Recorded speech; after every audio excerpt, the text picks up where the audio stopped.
شايفين القراقيش الجميلة دي يا بنات؟ شايفين؟ النهاردة مع بعض ان شاء الله هنعمل طريقة القراقيش الجميلة اللي محشية عجوة دي. يلا بينا مع بعض ان شاء الله نشوف المقادير والخطوات. اول حاجة معايا في المقادير يا بنات معايا كيلو دقيق، وعلى حسب الرغبة ممكن تقللي او تزودي. معايا سمسم، معايا 3 معالق لبن بودر، معايا حوالي نص كوباية زبدة، معايا خميرة، معايا محلب، معايا رشة ملح، رشة بيكنج باودر، شوية ملح صغيرين. اول حاجه بعملها بنات بدوب الخميره في كوبايه اللبن مع 3 معالق سكر وبسيبهم مع بعض شويه كده. يبقى اول حاجه هعملها هحط الخميره ب3 معالق سكر بكوبايه اللبن واسيبهم مع بعض يختمروا. وهنا هجيب كيلو الدقيق، هنزل عليه اول حاجه بالسمسم المحمص، انا محمصاه او ممكن تشتريه جاهز كده. هنزل بعد كده ب3 معالق لبن بودر، وممكن تستغني عنه لو مش موجود، بس بيديها طعم حلو قوي يا بنات.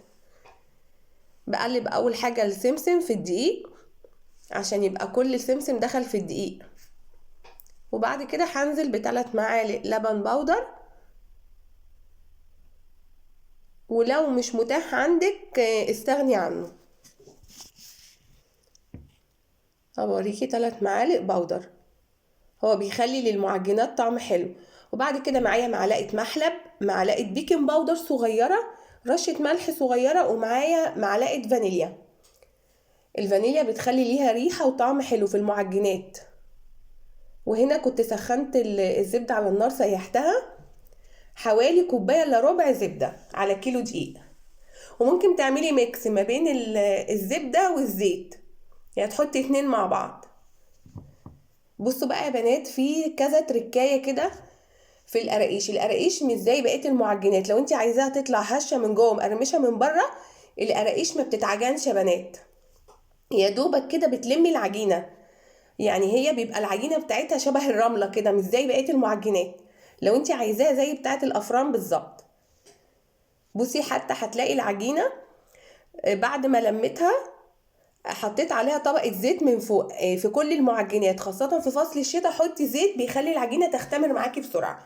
وهنا كنت مسخنة الفرن ودخلتها. بصي وريتها لك بعد ما طلعت من الفرن، هنزل ايدي عشان اوريها لك ان هي مختمرة. بصي الفرن هو مقفول، احنا متفقين.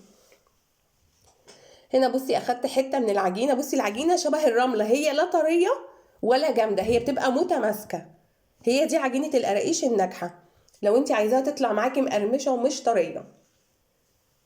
بصي وبرده ما تفردهاش كتير، مش زي عجينه القرص او بقيه المخبوزات، يا دوبك فرده بس عشان تعرفي تحطي جواها العجوه.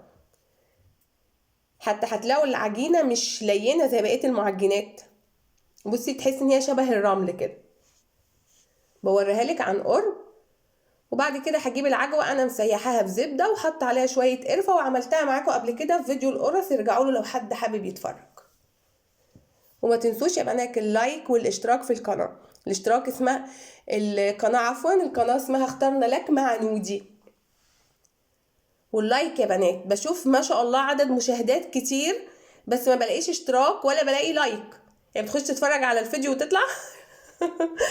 اللي يشوف الفيديو يا بنات يحط لايك ويحط تعليق. الحاجات دي بتشجع اي قناة لسه مبتدئة، على فكرة بتخليها تكمل وتستمر. بصوا انا كده فردت العجوة، وبعد كده هقفل عليها العجينة، وبرضو مش هضغط عليها. اي حاجة بتدخل الفرن انا مش بضغط عليها عشان تطلع معاكي هشة ومرتفعة، يا دوبك بس هقفلها كده حاجات بسيطة، وهضغط من الجوانب عشان العجوة ما تطلعش او العجينة تفك منك وهي في الفرن. اضغطي جامد، اقفليها جامد.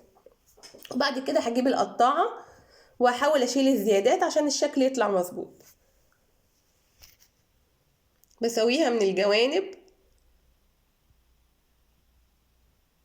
طبعا كل البواقي دي باخدها تاني واجمعها واحشيها من اول وجديد. القراقيش طبعا وفصل الشتاء، وتبقى جميلة جدا للاطفال الصبح وهم نازلين المدارس مع شاي بلبن، او ليكي انتي مع الشاي بتاعك او القهوة.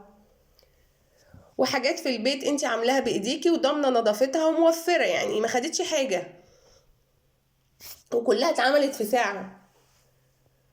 بصي هنا هبتدي اقطعها بعد ما بتقطعيها بتكوني انت مسخنه النار على درجه حراره 180. الفرن بيكون على 180. ما تعليش الفرن يا بنات اكتر من كده، عشان هتلاقيها اوريها لك هي بعد ما اتعملت هتلاقيها اخدت وش من فوق وما استوتش من جوه.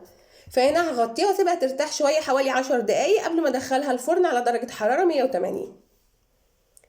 هغطيها شويه واسيبها، وهوريها لكم بعد ما تطلع من الفرن مقرمشه وهشه من جوه زي بتاعه الافران. على فكره هي لونها كله شبه ده، بس هي الاضاءه مش عارفه جايباها ليه. بصي انا بقرب لك حتى اللون من على قرب. بصي يعني طبعا الصوت مش واضح، صوت القرمشه بتاعتها. بصي مقرمشه من بره وهشه من جوه. بصوا يا بنات بوريك التسويه بتاعتها من تحت ومن فوق. بصي الطعامه، بصي شبه اللي بتشتريها من الافران، وموفره وحاجه في البيت انت اللي عاملاها بايديكي.